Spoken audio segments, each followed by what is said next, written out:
but they got the knowledge you crave. Burn and fire. Hard hitting insight gonna make you win. Listen up closely, let the games begin.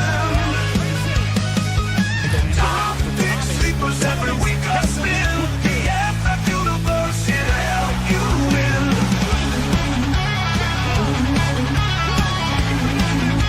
The fantasy football universe.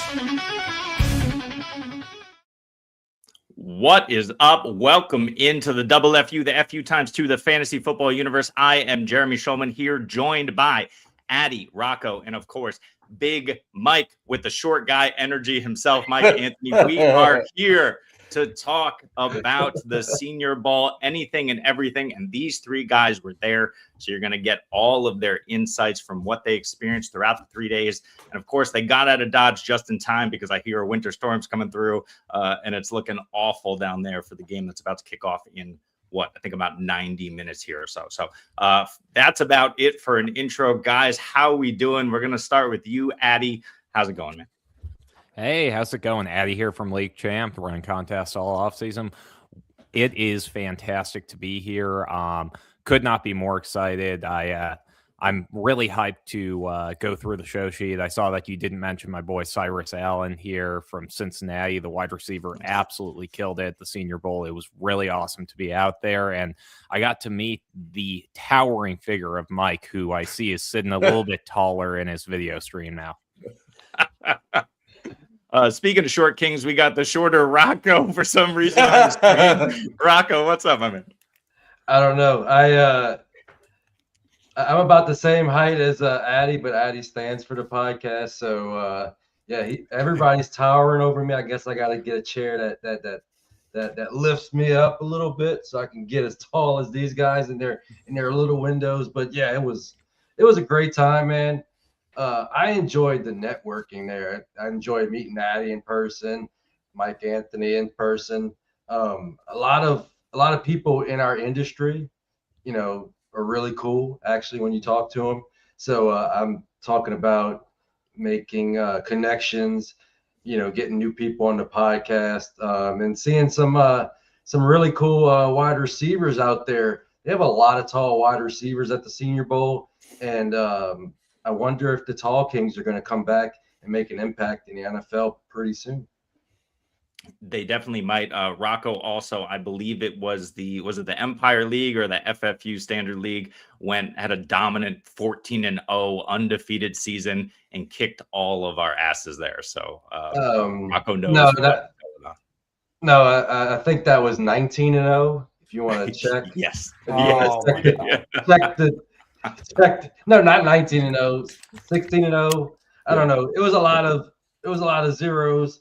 And I appreciate you that call out. I almost forgot because I won so many leagues this year. But yeah. that one was pretty cool to beat all of you guys. Nice. Except for Addy. Awesome. Addy wasn't in it. Listen, we're going to have to get another one fired up really soon, and we'll do that. And of course, Mr. Short King himself, Mike. Mike, what's up, man? Yeah, that's never going to fucking go away. Doing good. I'm glad to be home, but I'm not because it's even colder here than it is in Mobile right now. It's about 7 degrees outside.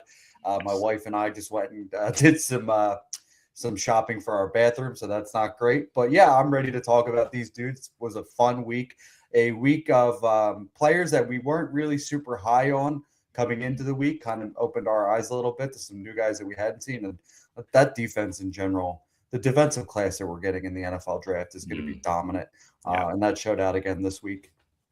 Yeah, I totally hear that. I have a lot of guys on my list, and I'm going to have IDP Hunter Steve on the show in a week or two to discuss all those guys because I don't know what the hell's going on IDP, but I at least try in a couple of different leagues. But let's segue from that into this. I want to get from you. You can jump in any order if you have anything that stands out to you, but just your biggest takeaway, one guy, one thing from the Senior Bowl experience. Anyone can jump in. Go ahead, Addy. No, please, Mike. It's your show. All right. I will go with Tyron Montgomery, wide receiver from John Carroll. I think that's the biggest story of the weekend. A D3 guy, a guy who didn't start playing football until 2.5 years ago, was a basketball player. I believe they said a walk-on at LSU, and then COVID hit and everything got shut down. So that was really cool to see. And it was even better to see that he really dominated it the first 2 days of practice. He did slow down a little bit. Day 3, he had some drops, but again, drops are going to happen, especially with the amount of targets he was getting during the week. So that's impressive to see.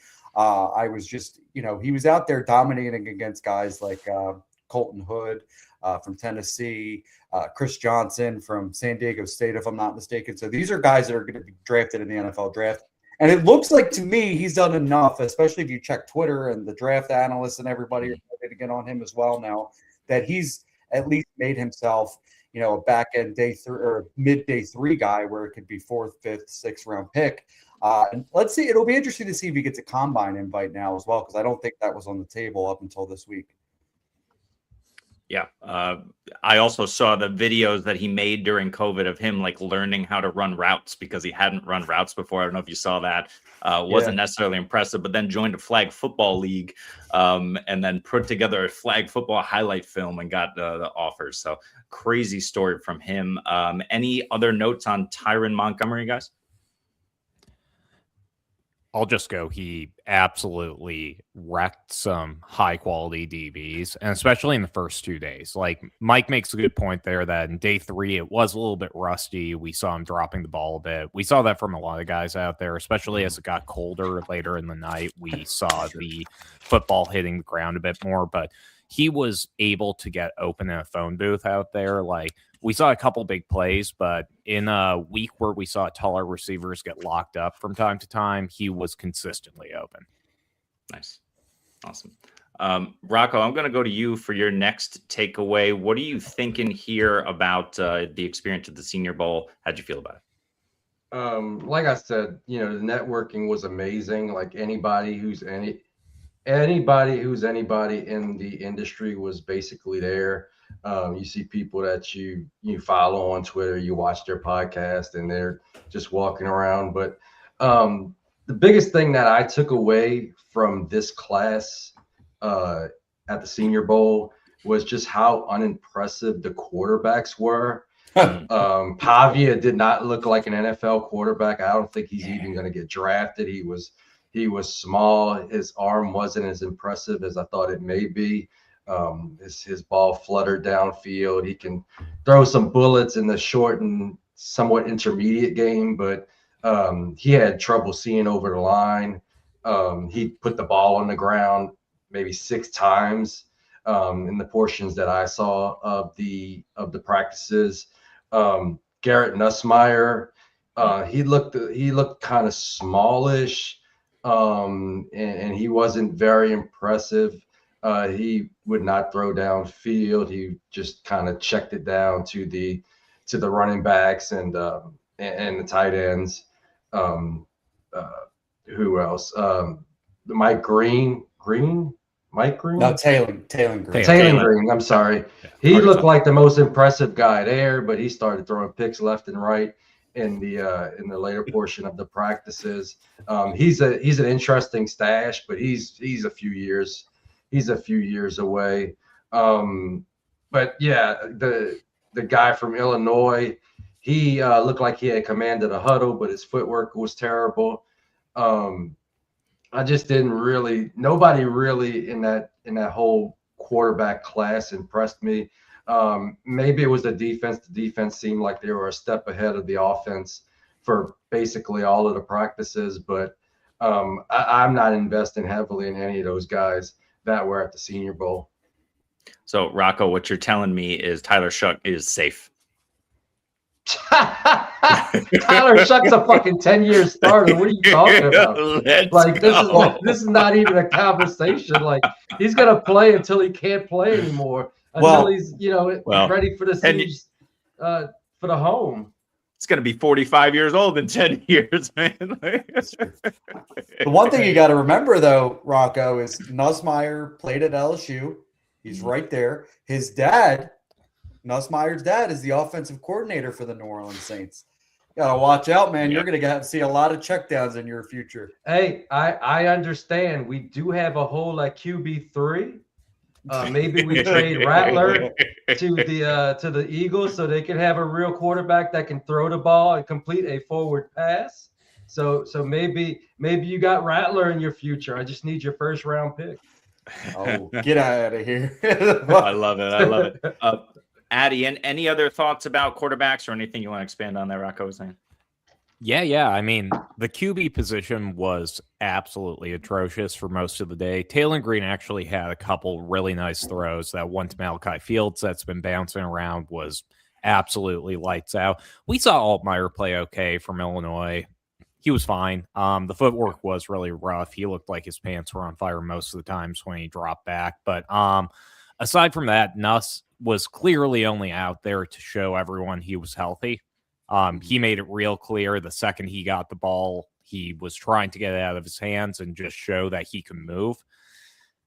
I don't love seeing that, but you can tell he has a lot more to lose than these guys. Like Taylor Green could be going day 3 and actually could turn into a Joe Milton-esque, developmental quarterback. Nuss is hoping that he's going in the first 3 rounds. Yeah. I don't know if that's going to happen based on what I saw out there.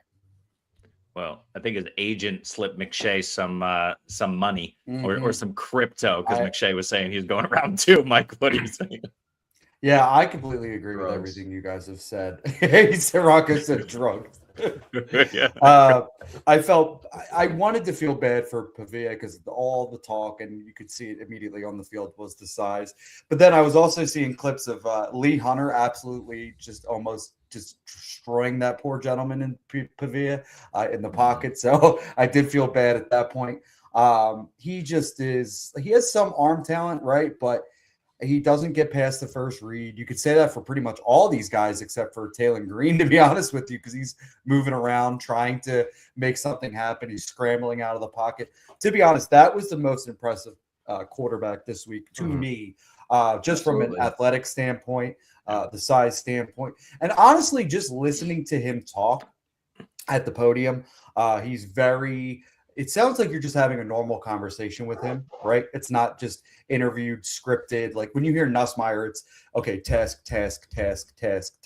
With Green, it was like, here's what's going on. Here's how I'm feeling. Here's how everything's going, blah, blah, blah. He just felt like a general conversation kind of person. And I respect that as somebody who's low in the media, like myself, who is just having a normal conversation with these dudes.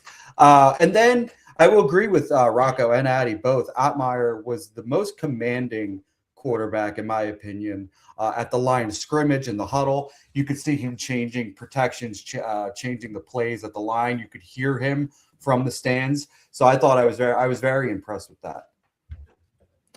Love that. Quick question. I'll put all of you on the spot. Quick yes or no answer is fine. We'll start with you, Addy, and just go down the line. We got Fernando Mendoza. We got likely Ty Simpson. Let's assume they're fantasy draftable in the first 4 rounds.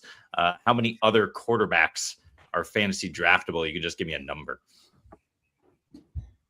0. Rocco?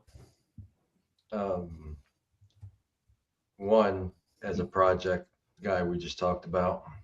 Taylor Green. Mike?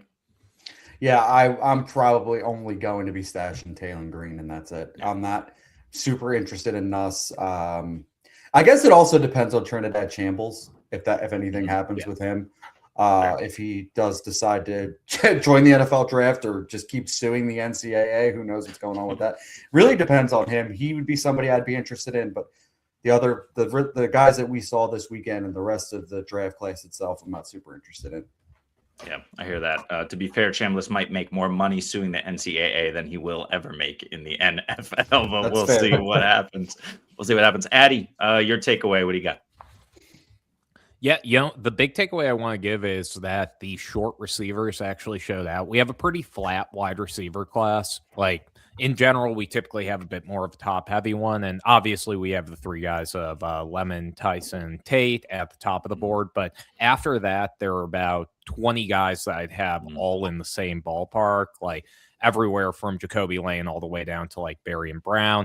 Denzel Boston, honestly, I have them in that same sort of mix.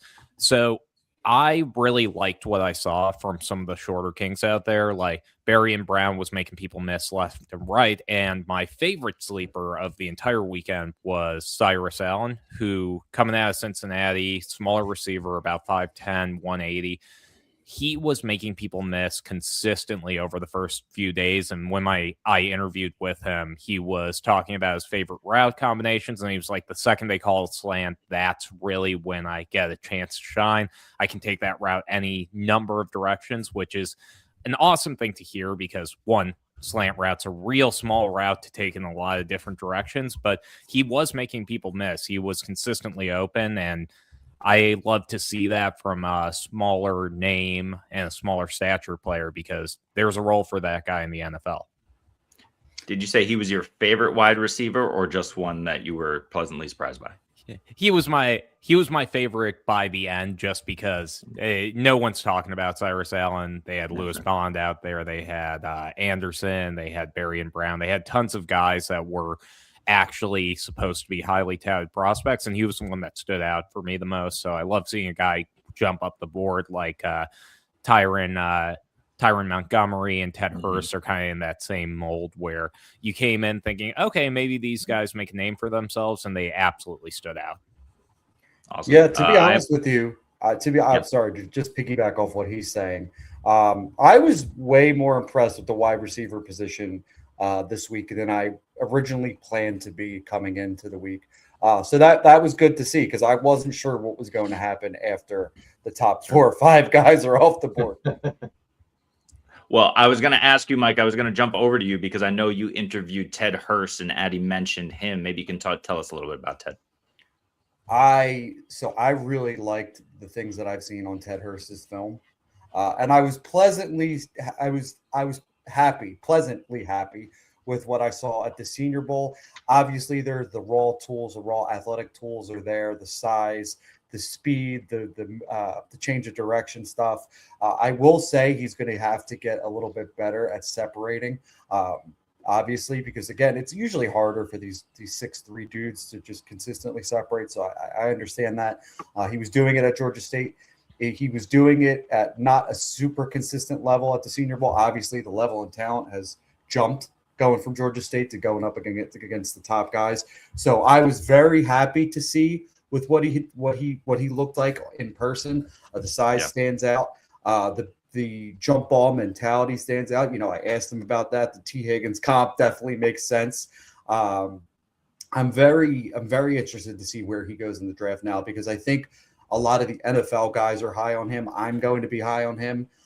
There's a guy that these two are high on that I think I'm higher on Ted Hurst than I am this other wide receiver that I'm sure Rocco and Addie are both going to bring up at some point. Oh, yeah. So I'm sure we'll get into it. Yeah, I think we'll get into it now just after this. Maybe this is jokes. Maybe this is real. Check in with your boy, Addie. See what's up with Chev. Chev, hopefully everything's okay. Maybe he's just messing with you. Rocco, do you want to talk about that wide receiver? Addie's checking his text messages right now. He's like, oh, no. Yeah, check it out. What is Chev in trouble with? Drop everything. Chef's in trouble. The beacon is lit.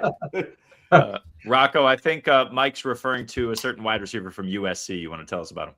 Oh yeah. I was super impressed. I know there was a mixed bag, but me and Addie were kind of impressed with Jacoby Lane. I think he has some similar issues to a lot of big guys that we saw at the Senior Bowl. Some of the press stuff he's got to work on, some of his release packages. But by day 3, it seemed like he was getting consistently off the line. But I mean, he just looked so smooth. It looked like when he made his break, he can create some separation. He had a couple of nice catches down the field, some long couple touchdown passes down the field in day 2. I just loved what I saw from him. He just looked like one of the most polished guys out there. It didn't seem like he dropped the ball much. On day 1, there was a ball in the dirt, and he showed real good ability to scoop that thing off the ground. It wasn't a great throw at all. It might have been by Pavia because he was just all over the place. But I think I came away from this event being higher on Jacoby Lane, and I think I'm gonna wind up stashing him or taking him in the late first in the few leagues that I have late first in that I've actually kept those picks. Yeah, love that. Addy, you were a big Kobe Lane truther as well, yeah? Oh, yeah, without that. I mean, it was funny because when we first started talking about Jacoby Lane, me and Rocco were staying together, so we had a bit of an echo chamber going on in the Airbnb in Mobile. And Mike walked in and quickly was like, I've actually seen the exact opposite. And that's one of the cool things you get about these scouting events. Like, you get to hear other people's process and see where it's coming from. The thing about Jacoby Lane that stood out for me was really the polish. Like, Rocco hit that nail on the head because when he was out there, you saw those agility drills, and I know you can't take that much from guys in their underwear stretching on the field, but when it comes down to it, like the first day, Jacoby Lane was absolutely wrecking the drills. He was making every play. He was the fastest guy in and out of his breaks. By the end of the weekend, though, it was kind of interesting because you saw Ted Hurst and Malachi Fields really catch up to him. You saw the footwork start to develop. They looked more comfortable. Jacoby Lane, the one thing that he did that really stood out for me is he was able to get himself open in the short area of the field. Like, we all knew that he was going to be able to get those contested catches. He was doing it at USC, and he was doing it with Malachi Lemon on the other side of the field, which is pretty much the best type of target competition you can get from this draft class. So seeing him be able to look polished and to be able to run every route in the route tree is really what I think he needs to vault himself up from like the 4th, 5th round into the 2nd or 3rd round of the NFL draft. I would love to see him go to a place like Pittsburgh or Baltimore where he could really polish up his game and end up becoming a wide receiver 1 at some point, or at least complimentary wide receiver 2. Yeah, I totally think that's fair, but maybe we have to throw a little cold water on it, and I'll pitch it to Mike on Kobe Lane. 12 touchdowns in his sophomore season, 4 touchdowns this season. What the hell happened, and what can we expect in the NFL? Mike, what do you think? A very Cedric Tillman-esque wide receiver, right?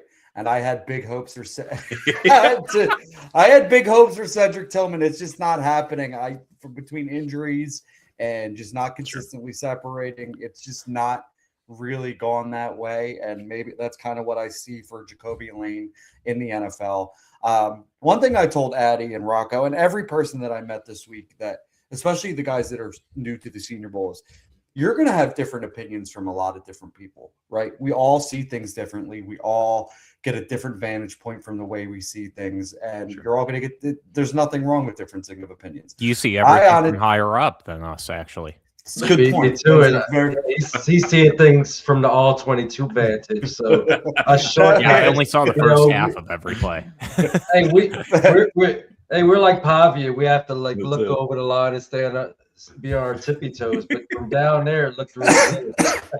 I will say, as long as Addy's not cursing out anybody from a different part of Chicago than he's from, then that's a funny story. But I will say, Lane, I agree with them. Day 3 looked better to me than he did the first 2 days. He had some big plays, and I think that's kind of why he looked better down the field, go get it balls. But he wasn't doing the go get it balls where it was the 50-50 stuff that kind of is what made him famous in college football, right? I think the feet are a bit slow. He kind of moves to me like a giraffe a little bit. And that's not always the worst thing. That always can be cleaned up a little bit, right? And it is off-putting to defenders, so maybe that'll end up working for him. But I don't know if I see it. I don't know if I see the vertical speed. I don't see the nuance and the change of direction or anything like that. But again, when the big plays happen, you see those things. So maybe it's just a consistency thing he needs to clean up. Yeah, it could be. I'm not sure. That remains to be. Oh, go ahead. And I will say, for whatever reason, he absolutely just loved running directly into people during his routes. Just as like, instead of trying to like juke somebody, he was just like, I'm just going to try to run through him. And I thought he would get a little bit more push out of those things, but the DBs were standing their ground. Yeah, that's fair. Let's do this. I think we'll throw it to Rocco. Rocco, come get your boy. Skylar Bell. What do you say to like Huncho here? Skylar Bell.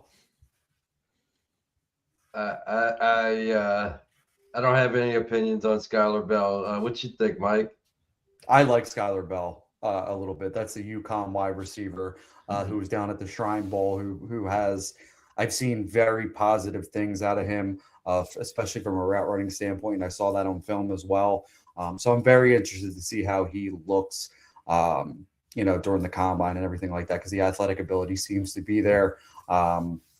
So yeah, and I think he came in at a decent size at the Shrine Bowl, if I'm not mistaken. I would have to look that up, but I do like Skylar Bell as well.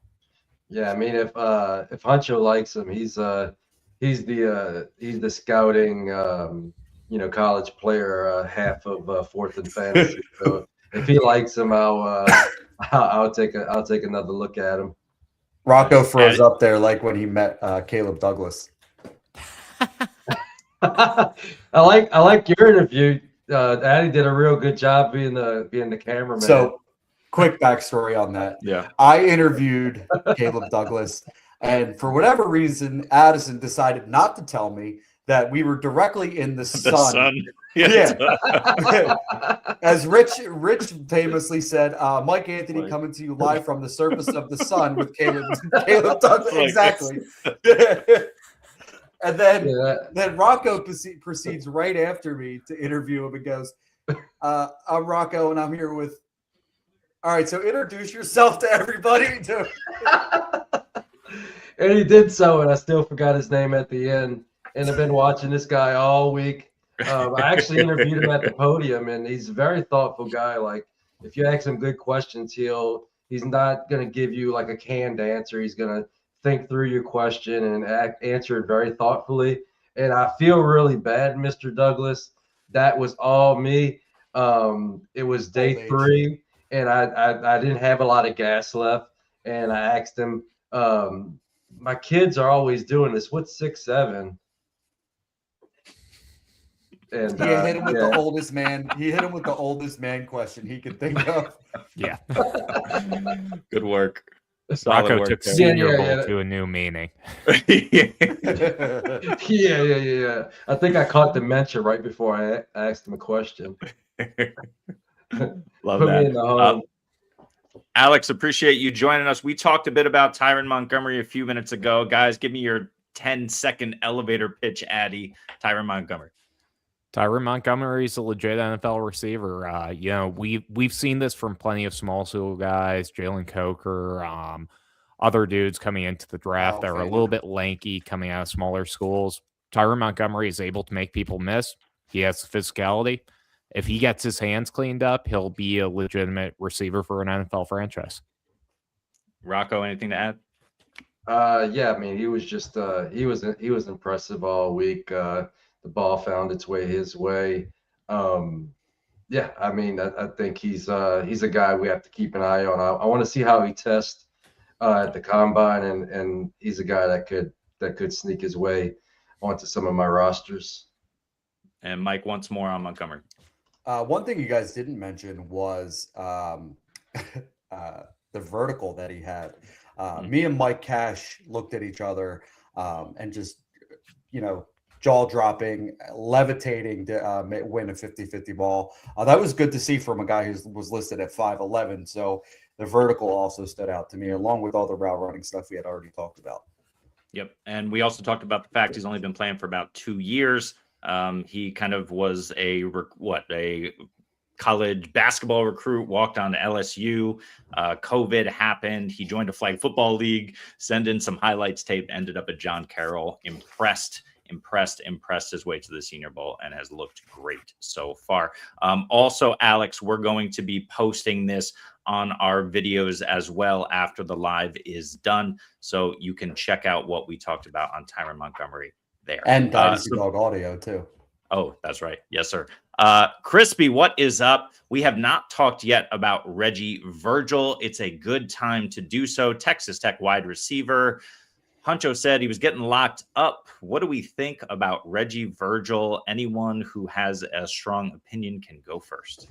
I'll go. I don't think he got Yeah, I was going to say, I didn't think he got locked up. I think he was a casualty of Diego Pavia and Sawyer Robinson more than anything else. Yeah, Like, good point. we saw a little bit from Caleb Douglas there, and I think that shows why Caleb Douglas should be rated as a better prospect than Virgil from those Texas Tech guys, because at least Caleb Douglas was able to make something happen. Virgil was getting himself open. He had the ball thrown his way a lot, but to be honest, like, the ball was in the dirt so much more in the first half of practice than the second half. Like, it was hard to evaluate any receiver from the first half of the day because it seemed like the only guy they could consistently get the ball to was Josh Cameron out of Baylor. Mm-hmm. Fair. Any other Virgil takes?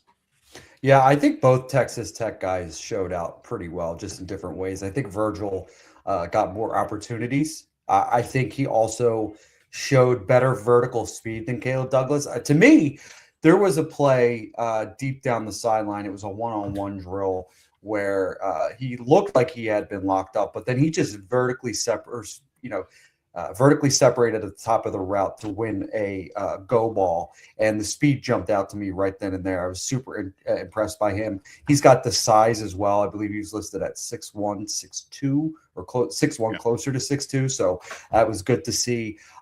He's got the speed advantage over Douglas. I think Douglas has the route running chops, but I think you're not going to be disappointed with the Texas Tech guys in the draft. Huncho wanted to clarify that he's talking about Tyron Montgomery getting locked up on some plays. I don't know about that, man. I don't know. I don't know. I think he was pretty open most of the first 2 days. Alex, we appreciate you. Thank you. We're going to get to the next segment here, which is risers. So let's kind of a name that we haven't discussed. We didn't dive into running backs at all. Not that there were many to dive into. But this could also be back. Oh, yeah. Well, let's start with you, Rocco. Who you got as a riser at running back? I think it's the same guy we all got here. Mike Washington is a guy that you need to be paying attention to essentially after the top few guys go. I mean, he's 228 pounds. And guys seem like they were you're going to have to make business decisions with him. You know, the other impressive thing is for a guy that size, he had 28 catches this year, which is I think me and Addy were talking about the threshold is like 25. So he shows that he can do that, and he showed that at the Senior Bowl. We talked about how the quarterbacks didn't want to throw downfield. Well, the ball was finding its way to Washington quite a lot out of the backfield, and he looked smooth. He looked like he had clean hands.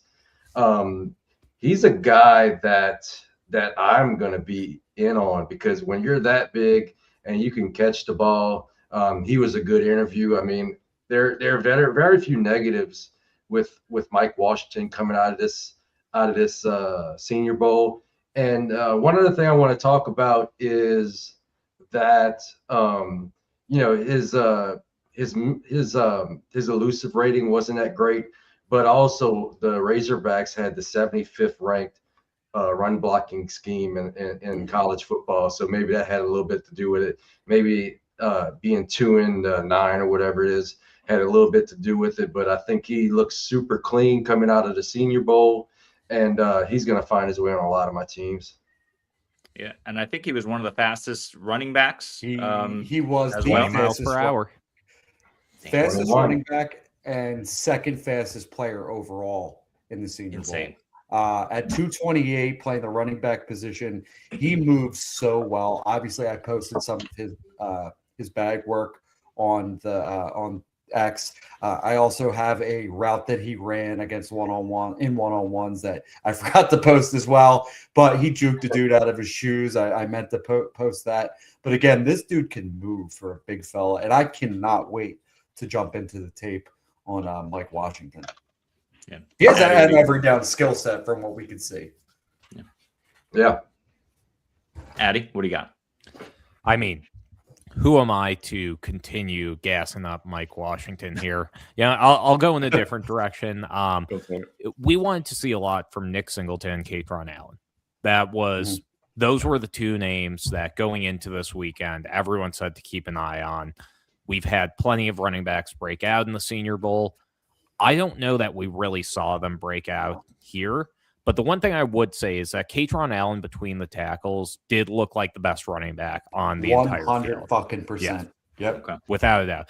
And the second he got outside of the tackles or had to catch a football, he looked like the worst running back at the Senior Bowl. So it's worth noting that guy really didn't showcase a 3-down skill set. But between the 20s, like, you can't ask for a more talented running back. He was one of the top 5 fastest backs at the Senior Bowl. Him and Singleton both were clocking in around the high 18-mile-per-hour mark, which really shows that they're probably going to be in that 4.4 to 4.5 40 range. And I think Katron Allen's going to be probably the highest drafted guy from the Senior Bowl. But I'm with these guys. Mike Washington, one of my favorite interviews. Didn't miss a beat when I accidentally dropped my mic down his shirt, so can respect it, and seemed like an absolutely stellar human. Nice. Crispy, Pro move. Oh, Speaking of pro moves, Nicholas Singleton is Raheem Sanders' North response from anyone here. he's not wrong. He was not wrong. It's unfortunate what happened to him, but with the broken foot, I believe it was. But he didn't really do anything to impress me this week. Yeah. You mentioned the speeds. Him and Katron Allen had, I believe, the exact same speed. And I think Allen was slightly higher after the first day. And I was like, that can't be right, because everyone keeps saying what an athletic freak Nick Singleton is compared to Katron Allen. I think Katron Allen had the 2 longest runs of the first day too, just following blocks up the middle, vision-wise with the 1 jump cut stuff. So I was very impressed with him as well. It's just the hands. The hands were not great for Katron Allen this week. That's understatement. Well, and I was looking up in our comp database on League Champ a little bit while we were talking about this. One of the top comps I had for Katron Allen was Tank Bigsby, and I see that 120%. Shaky hands, but just a fantastic runner between the 20s. That's fair. Rocco, either Katron Allen or Nick Singleton. Tell us about one of these guys. Pick one. I'll say that Katron Allen looked more impressive throughout the whole entire process. Between the two, he kind of showed out. Like Addy said, he had some long runs, and he looked more athletic than Nick Singleton. Just to kind of build on what Mike Anthony was saying, Dynasty Dog, and that was surprising, because all I've heard is that Katron Allen isn't athletic. That's what's going to hold him back. If he can do anything with his hands, I'm going to be interested with him. But I mean, he was dropping in a multitude of ways. He was double catching. He was putting the ball on the ground when somebody breathed on him. Is that a word? Breathed. Today it is. Okay. He breathed on him. Fart noises made him drop the ball. Fart noises from Nicholas Singleton made him drop the ball. I'm struggling here, but yeah, I think I'm gonna be with on Katron Allen over either of them. But I think the answer is to trade out of those picks if anybody likes those guys. Well, let me ask you a quick one, and this is pure speculation, Rocco, but because of Nicholas Singleton and the injury, where do we think he ends up in rookie drafts? Is he second round, third, fourth round, like dart throw territory? What are we thinking about Nicholas Singleton when it's all said and done after the process? I think it's going to be hard, because is he going to be able to test at all? I mean, he has a broken ankle, and Probably not. him looking good at the combine is the only thing I think that would have propped him up a little bit. Like if he ran a a sub 4.5. And he looked the part. Somebody would draft him in the second round just because of his pedigree as a high schooler, not because of anything he did at Penn State. But with a broken ankle, I don't think he's going to even have time by his pro day to really do much. Maybe the third round just because he was a Debbie Darling at some point, but based on what he's done in his career and what he did at the Senior Bowl, I'm thinking third round rookie draft at best. Yeah. I would tend to agree with you, but Crispy does not. He says mid to late second. Addy, what do you think? This seems a little aggressive. If he didn't get hurt, I'd be right there with Crispy. He was fast enough. You can't evaluate a running back at the Senior Bowl, to be honest. Mike Washington looks great. You can get something out of the route running package, but between the 20s, it's really kind of like the quarterbacks. You saw Nuss not really try and throw the ball downfield because he was trying not get himself hurt. He's playing prevent offense right there. And I think that's what you're going to see for most of the running backs. The best you can do is not put the ball on the ground. The best you can do is not mess up. Singleton looked fine over the first 2 days, but with an injury, that's going to be hugely consequential. This is a deep running back class with a lot of good names. Jonah Coleman, Jadarian Price, Katron Allen, Mike Washington. Those guys are going to push Singleton down the board. I would have had him around 208 prior to his injury, but after the injury, I can't take him reasonably outside of the late to mid third. Yeah, that's fair. And we got Chev trying to trap us. Careful with this one. Would you comp Katron to Tank Bigsby or Clayton Bigsby? Don't answer that question, by the way. He's always trying to get us. Good stuff.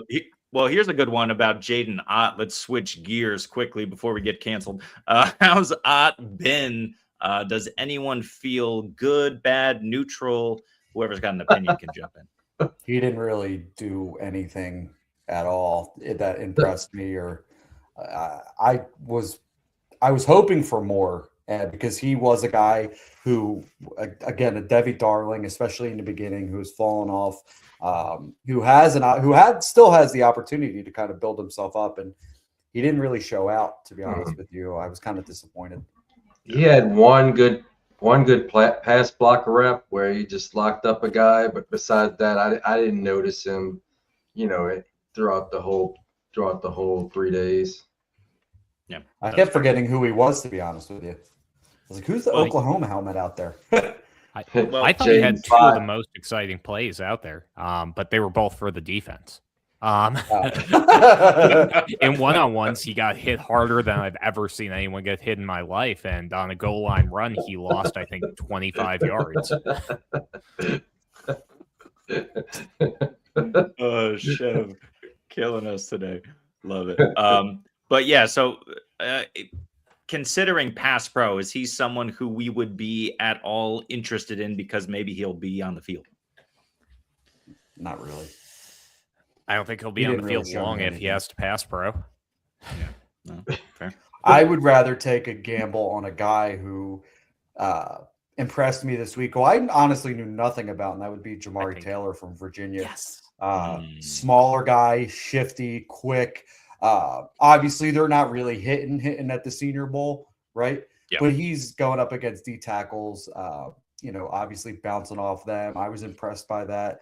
Showed some good hands. He did have a one-handed catch in the red zone drills. So I liked him. I came up very, very interested in Jamari Taylor and jumping into his film. I don't think he's going to be a high-end, third round NFL draft pick, fourth round, maybe fifth, sixth.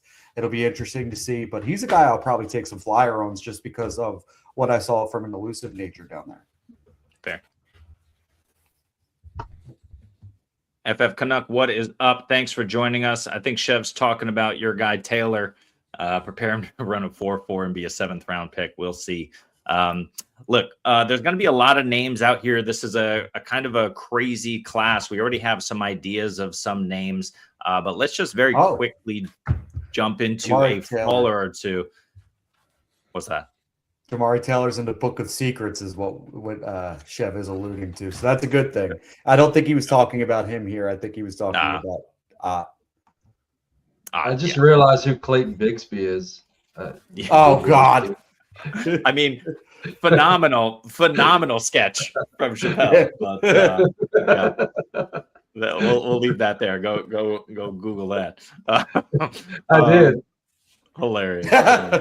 Ridiculous stuff. Memory is not my strong suit. Well, let's do this. Any quick fallers?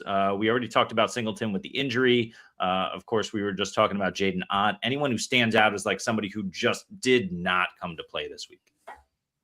I'll hit this one.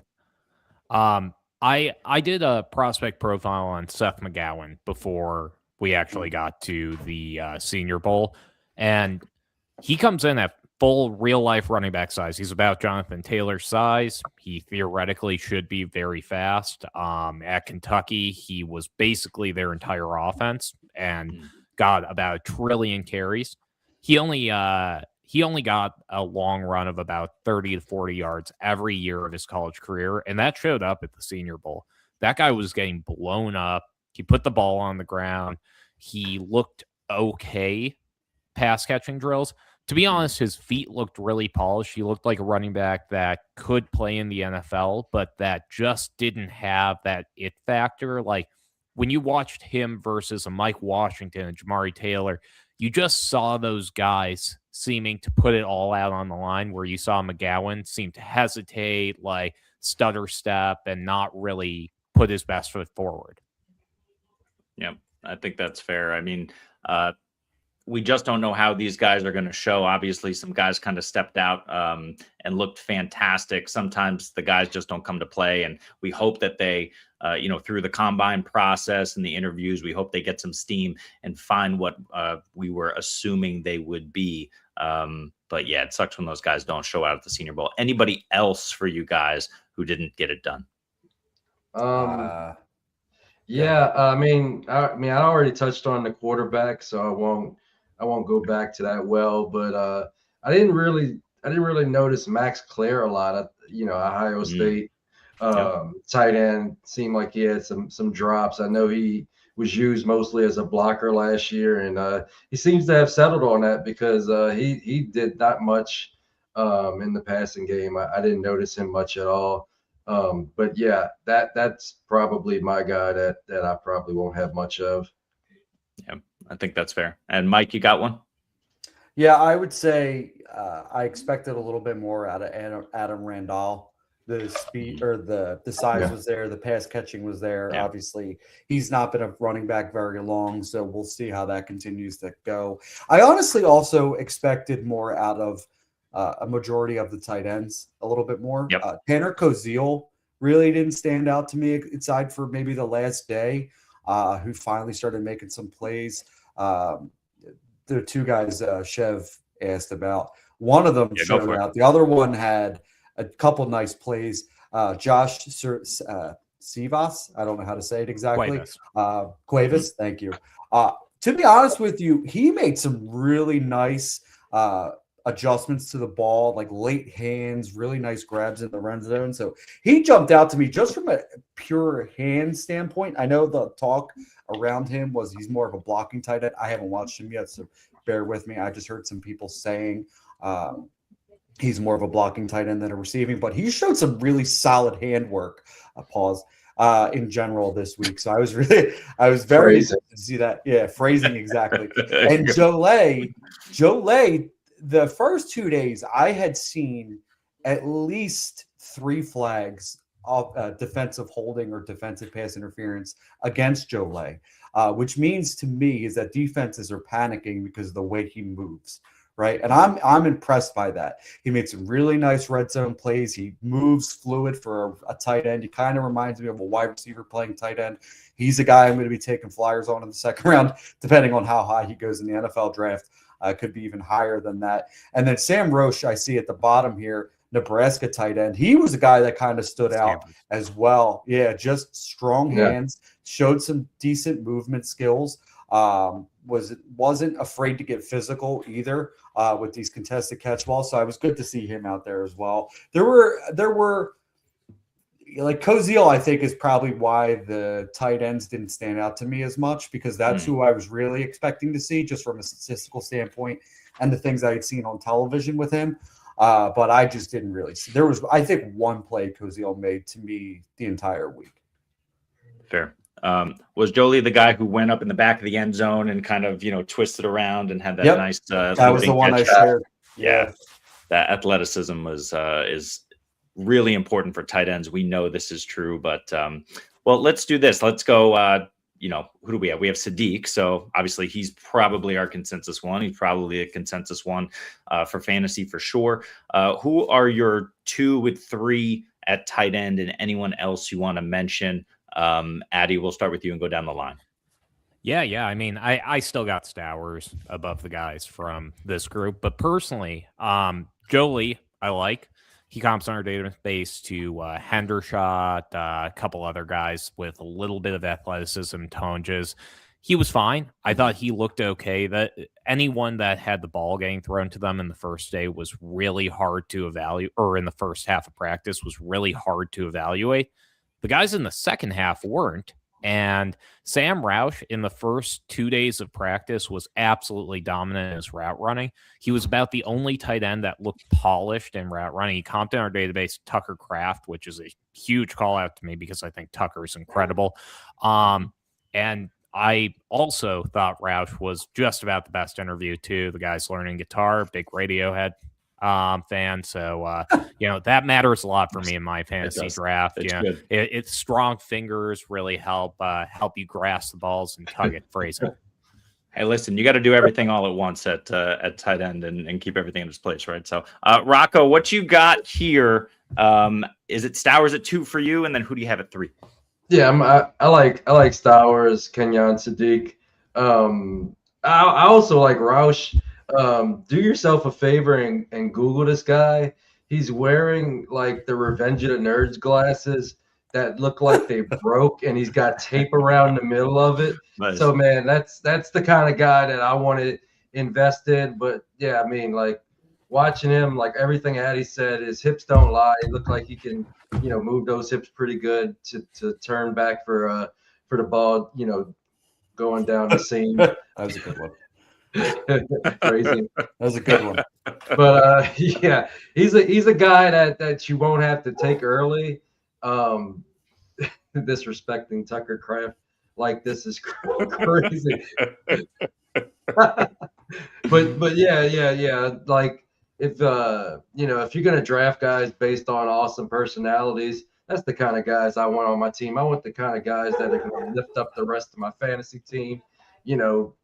Guy that's going to be the practical joker, the guy that's going to play Guitar Hero with the guys. Yeah, get that guy on my team.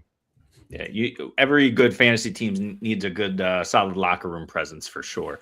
Mike, what are you on with tight ends? We got Sadiq. Who else? Sadiq, Jolie, Stowers. Is that how you say it? Did I say that right? I always get mixed up with his. Roche is now on my radar.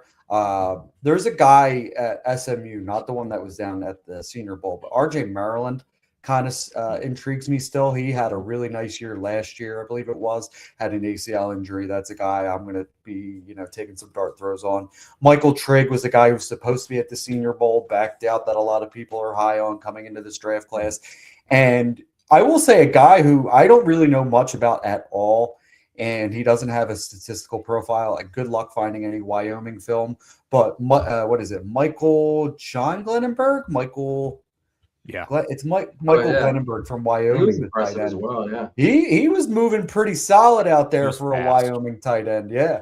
I'll be interested to see what he looks like on film. So that's a name to keep an eye on. He's probably going to be a 5th round guy, 6th round guy, probably at best. But it's sometimes you find gold at the tight end position from the NFL draft because, Arande was a 5th or 6th round pick, if I'm not mistaken. Who else? Mark Andrews went after who in the NFL draft with the Ravens? Hayden Hurst, that's who it was. Yeah. So, again, you can find guys later in the draft and the early round guys every once in a while. So, just be on the lookout for some of these dudes. Jolet really, I think, is going to move up to me. I just got to do a little bit more on Stowers. Yeah. Is it And Tucker Jolet? Kraft was I thought it was Like Jolet. Angelina? Didn't we? Is he related to Angelina? he's Jolet? is he French? What do we do? Parlez-vous France? Is that how you say it in yeah, Europe? listen, we say a lot of things in Europe, but a lot of them I can't say in this podcast. But what we're going, the last thing I want to get you out on here, Tucker Kraft, by the way, was one of those guys as well, who was drafted right behind and kind of Luke stood Musgrave. one of the, and this is Chevs 2 through 6. One of those, the last things I want to get you guys out of here on is just talking a little bit about where we think some of these guys, we've done it a little bit already, but where we think some of these guys will end up in terms of rookie draft. Where do you think they'll go in a rookie mock now and potentially into the future? And do you think they'll be valuable on a fantasy team? So let's start first with the guy that we talked about, Talon Green. I know at least one of you said he might be draftable. At least one of you said he was not draftable at all. Mike, we'll start with you because I don't remember where you ended up on him for fantasy. Where would you draft him in a rookie draft of infinite rounds? Infinite rounds? Sure. Fourth rounder. Depending on if he gets like third round capital, maybe I'll even bump that up to like a late third, depending. But again, he'll be a fourth round guy, probably maybe not even drafted, just depending, and just kind of stash him on your taxi squad, depending how deep your leagues are. I see the athletical profile, well, not the profile, but I literally saw it down there, the athleticism that he has. And to throw he had the longest throw of the week too. We didn't even mention that, 61 yards. Jumping is crazy to think about. So he's a guy I'd stash in the fourth round or even just pick him up off the waiver wire after a draft. Rocco, how about Mike Washington? Where do you think he ends up in rookie drafts, and how do you feel about him? I think he can be steamed up all the way into the top top 7. After the top 5, top 6, I think you're going to start looking for a guy like that. Yeah, I think that's fair. So you think what, like mid to late second, early third for sure? What's that? Or are you saying top 7 overall?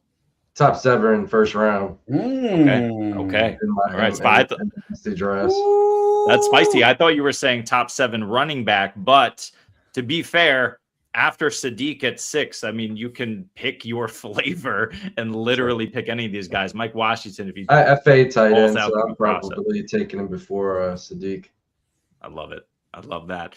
How about we will pitch you, Addy? We'll go Montgomery. What are you thinking? I mean, I think you can't take him before the fourth round. Maybe late third if he gets steamed up in the NFL draft process. But this is a good wide receiver class. Like, he is going to drop down the board. I can't see him going in the first 4 rounds of the NFL draft. And if he's not going there, then he probably shouldn't be going in your first 4 rounds of a rookie draft. Mike Washington, the top 7 is crazy.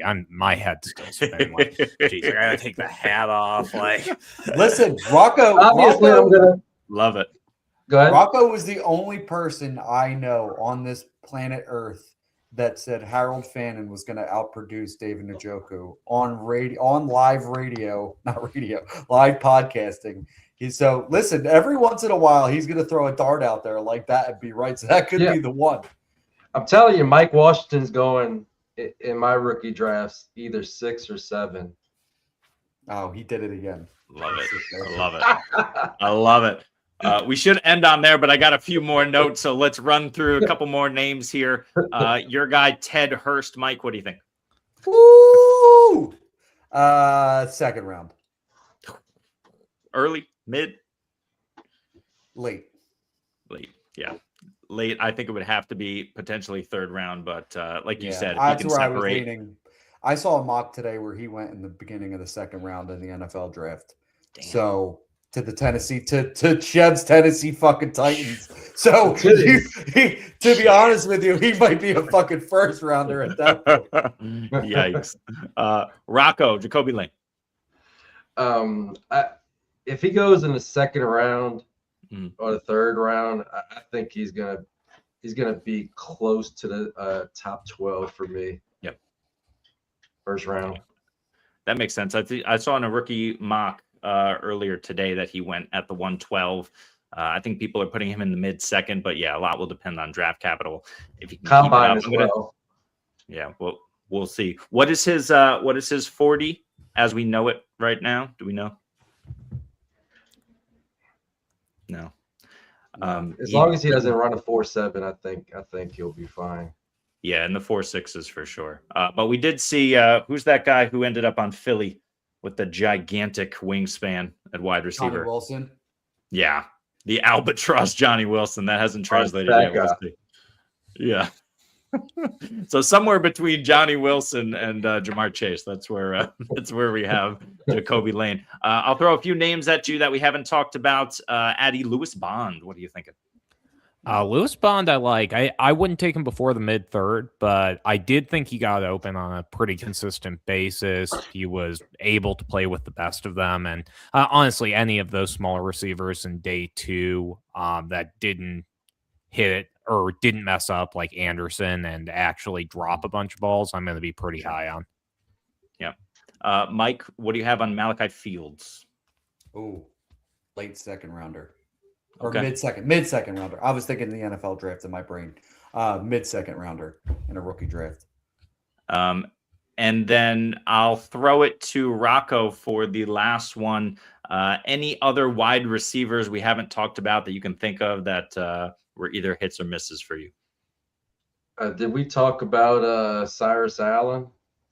A little bit, but go for it. He was impressive. It just seemed like he was always open. He's like AJ Brown, just always open, always kept getting separation. And a great interview. Addy finally caught him. He'd been running away from interviews all week, and Addy beelined it. He got big dogged by Faraz Siddiqui with upper hand fantasy, but we stuck in there. We waited, and we got a good video.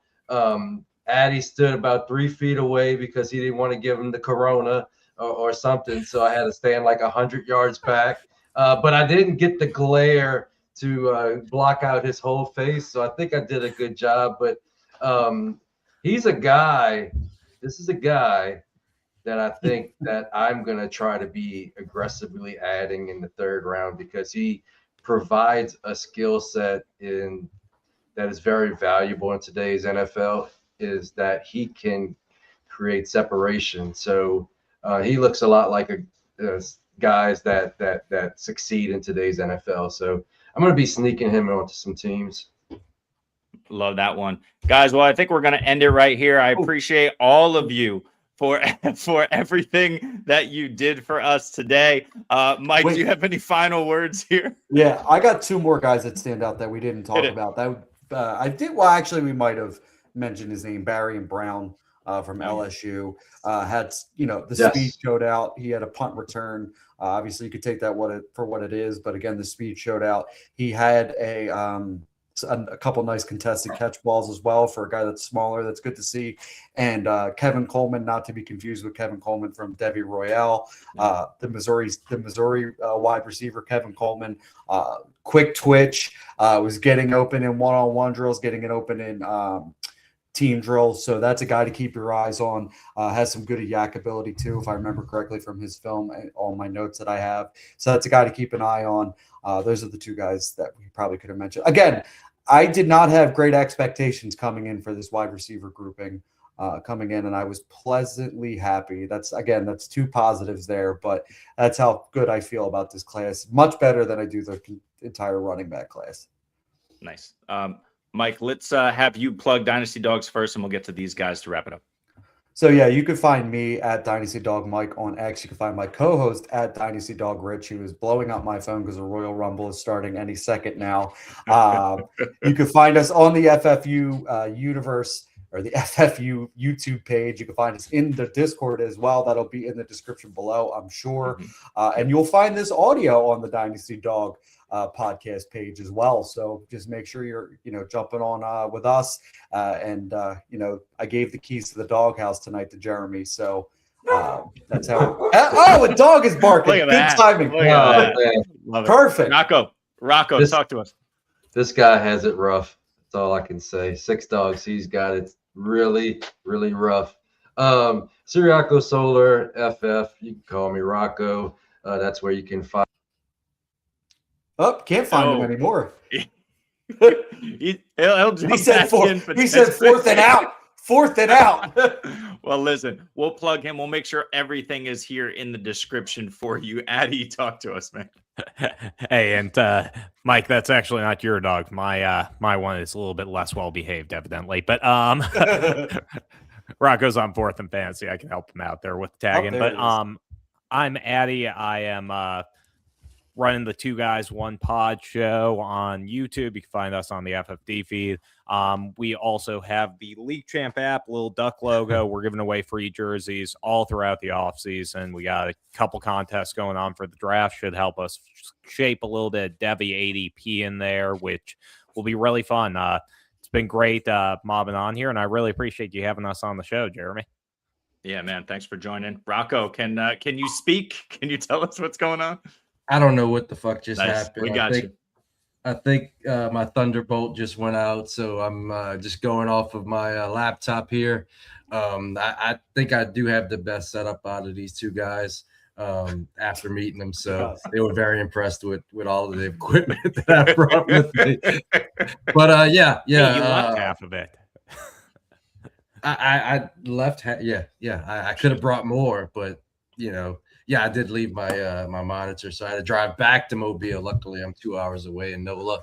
But yeah, you can find us on YouTube. We do a podcast twice a week with my good friend Huncho, and you can find all of our stuff: Discord, YouTube, Twitter, 4th and Fantasy. That's the number 4th and Fantasy. You can find it in the description, I'm sure.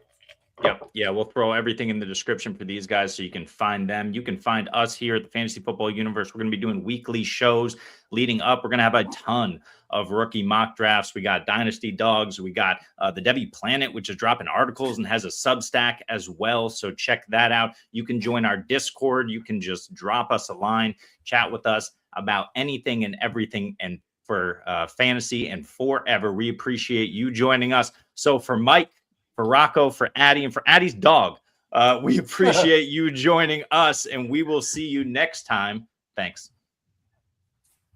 FFU. FFU.